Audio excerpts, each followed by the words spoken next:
Hey everyone, we're going to finish the revenue half of the P&L today by talking about other income. This is revenue you can generate by owning a property that is outside of the traditional rents of an apartment complex.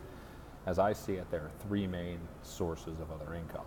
The first one is the positive other income. That's income such as parking, pet fees, laundry, things that are going to drop to the bottom line and are going to be accretive to your value and accretive to the comforts of your tenants.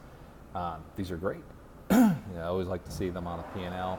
Just make sure that you are accounting for any expenses that may come along with these things. For instance, if there's laundry revenue and they say they have a contract with a washco or a company of that nature, that's great. But if they say they own the washers and dryers themselves, then just be careful because there's a lot of repairs, maintenance, and replacement costs associated with that. And they should be somewhere in the expense line item if they're going to actually own these. The second type of other income is going to be what I think of as your neutral other income. That's going to be your traditional fees, your background checks, your credit checks, your move-in fees, and even your utility reimbursements.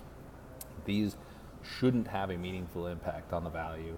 You're going to see them in the other income line item, but just make sure that you understand that if they're going to include the check coming in, they need to include the check going out. And so nobody underwrites their own tenants, does their own credit checks. If they're charging $40 for a credit check, they're most likely paying somebody $40 to do that credit review. And there shouldn't really be an other income line item per se, unless there's also an expense line item equal to that.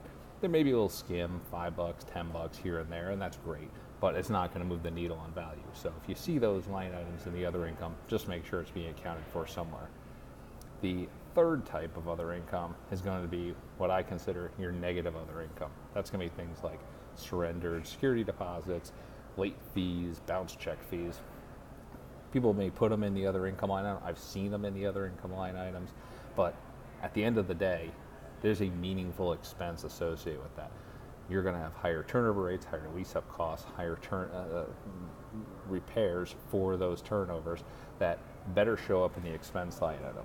And the other thing with those are if they're meaningful enough and they're large enough where they're going to be included in the other income, then you may have a fundamental problem with the tenant base. We talked about that a little bit last week with bad debt expense on the vacancy factor.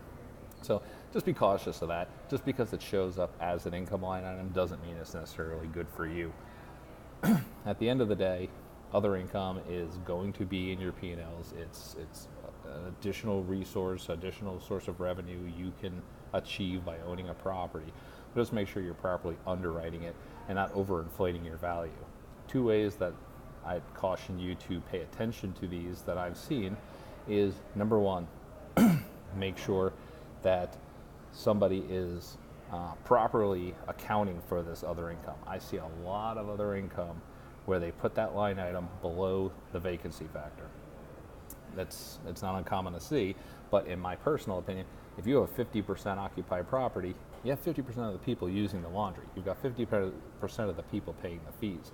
So if you're going to assume you're getting a static amount of other income, then that's just not reality in the long term.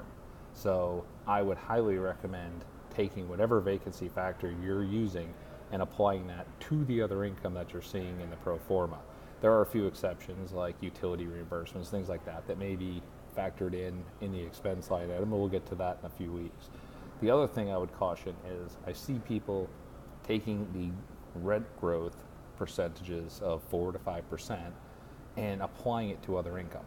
Now, when I lived in an apartment 10 years ago, I paid $50 for an application fee. If I went to rent an apartment today, I'd pay $50 an application fee. When I used laundry on my site, I pay $2 for a wash, $1.50 for dry. If I went to a laundromat right now, I pay $2 for a wash, $1.50 for a dry. Those line items are not moving at all. They're basically almost static. Yeah, there's going to be some nominal movement here and there, but certainly not 4 to 5%. So just be cautious when somebody implies growth in other income, and at least ask them to explain why do they feel the other income is going to grow, because more times than not, those are pretty set absolute values, and you're not going to see those grow at the same rate as rent.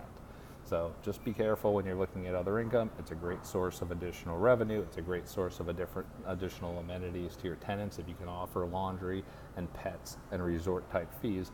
But make sure you're not adding a cap value to an inflated NOI associated with an inflated other income.